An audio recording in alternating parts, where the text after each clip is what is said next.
So today I'm making a machine, long overdue. I decided I wanted to make a ring roller ages ago. I've been toying with different designs, so I got together a load of scrap and set about machining some rollers.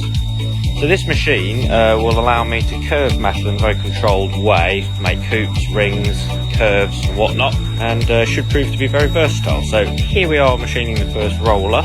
This is some nice machine steel. There we are on the Colchester lathe. It's quite squealy with it being quite a hard material.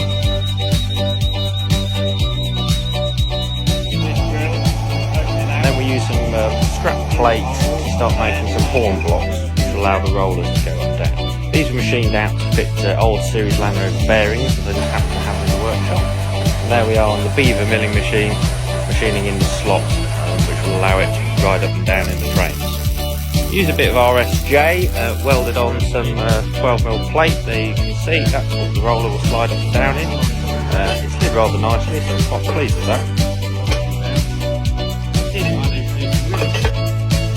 Now I've made the rollers so that you can drop them in and out of these cups to put them at different positions to give you greater or shallower curves and increase or reduce the power of the thing.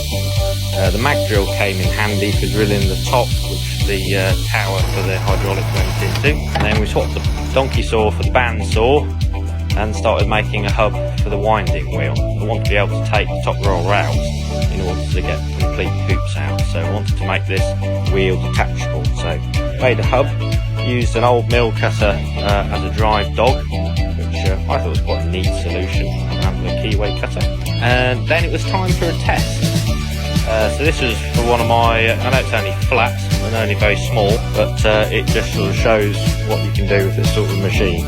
This machine will roll up to sort of 40mm box section, so it's got some power, but you do have to take your time with it a bit so you don't crease it. So you can see, wind it along, it turns the flat metal into curved metal, and the further you lower the jack, the more curvy it makes it.